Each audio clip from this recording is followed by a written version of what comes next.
A Lament, a very inspiring and interesting poem composed by the great romantic poet P.B. Shelley. P.B. Shelley, A Lament. Lament means विलाप करना या mourn करना. See, A Lament is one of the saddest poems by Shelley. शेली ने means baby शेली ने बहुत सी saddest poems लिखी हैं. In ये lament one of the saddest poems of Shelley. It expresses the mood of extreme dejection. Dejection means निराशा. ये poem उनके एकदम निराशा के मूड को एक्सप्रेस करती है. एंड पेसिमिज्म, निराशावाद. The poet imagines that he is at the last stage of his life. वो इमेजिन करता है कि वो अपने लाइफ के लास्ट स्टेज पे है. He recalls यानी याद करता है, पुनः याद करता है the days of his youth. वो अपने यूथ यानी युवावस्था के दिनों को याद करता है. When he was full of hope, जब वो आशा से भरा था. And was very happy, और बहुत खुश था.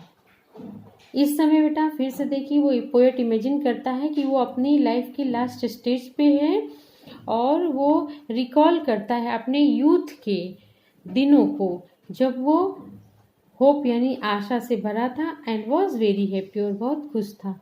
But now he has lost all his joys and revolutionary fever. लेकिन अब वह अपनी सारी खुशियाँ और रिवोल्यूशनरी फीवर यानी क्रांतिकारी विचार को छोड़ चुका है या खो दिया है. His life is dull and uninteresting. उसकी लाइफ डल और अनइंटरेस्टिंग हो गई है. He is a grief stricken man. वो दुख से पीड़ित व्यक्ति है. With no hope of a bright future, जिसमें आगे के मीन्स प्रकाशवान फ्यूचर की कोई आशा नहीं है. With no hope of a bright future, he recalls यानी वो फिर से याद करता है हिज गोल्डन डेज, अपने गोल्डन डेज को. एंड आस्क हिमसेल्फ, और स्वयं से पूछता है if those happy days will ever return to him, कि क्या वो हैप्पी डेज उसके कभी वापस आएंगे. बट देन तब ही मोस्ट रिग्रेटफुली सेज, ये पश्चाताप करते हुए कहता है that these days will never return to him. वो स्वयं ही आंसर देता है रिग्रेटफुली कि that these days will never return to him. ये दिन फिर उसके वापस नहीं आएंगे. व्हाट टाइप ऑफ डेज बेटा? The days of youth and the days of when he was very optimistic and very interesting phase of life, and he was very happy.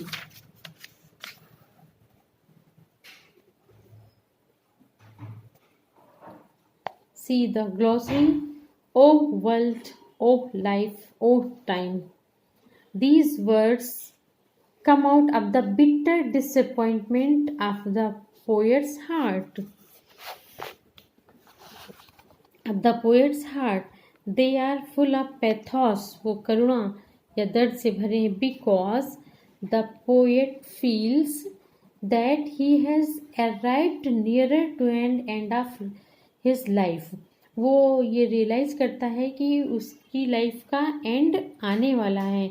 And time in this world means इस world में और इस life के and का समय आ गया है. That's why he is aspiring O world, O life, O time.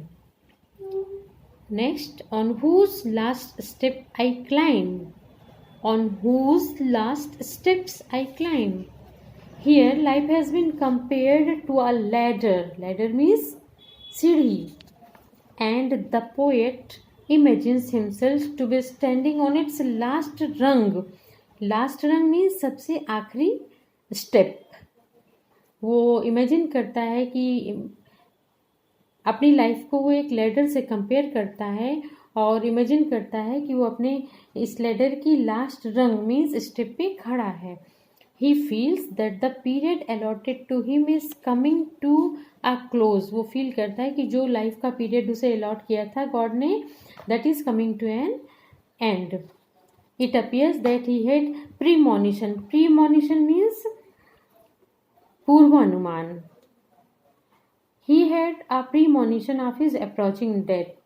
Approaching death means पास आती हुई मृत्यु. ऐसा लगता है कि वो उसको कुछ प्रीमोनिशन हो गया था उसकी अप्रोचिंग डेथ के बारे में. Because he died only a year after he wrote this poem. क्योंकि इस पोएम को लिखने के 1 साल के बाद उसकी डेथ हो जाती है.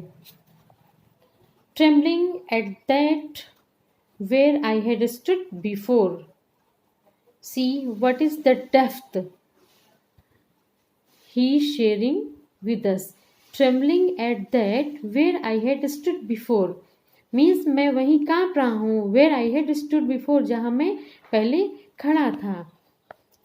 Shuddering at the thought of the troubles and difficulties. परेशानियों मुश्किलों के विचारों से वो शडर यानी कांपता है. Against which the poet had fought so bravely in the past. जिन परेशानियों और मुसीबतों से वो पास्ट में इतनी ब्रेवली फॉट यानी लड़ता था, उन्हीं से वो शडर मीन्स कांप रहा. उनकी थॉट से वो ही shuddering at the thought of those problems. The glory of your prime, the freshness of joy in life and its varied experience as he had in the past. See the freshness of अब joy in life यानी कि खुशी की जो freshness थी उसकी life में. And it's varied experience और इसके तरह तरह के अनुभव. As he had in the past जो कि पास्ट में वो एंजॉय कर चुका था. Glory of prime means adulthood are the period when he was very optimistic and happy. No more, oh never more. Shelley is in utter despair. Utter means complete. वो पूरी निराशा में था. He very well knows that he can never regain the power of appreciation of the beauties of nature. वो जानता था कि वो अब कभी भी रिगेन नहीं कर सकता है. क्या?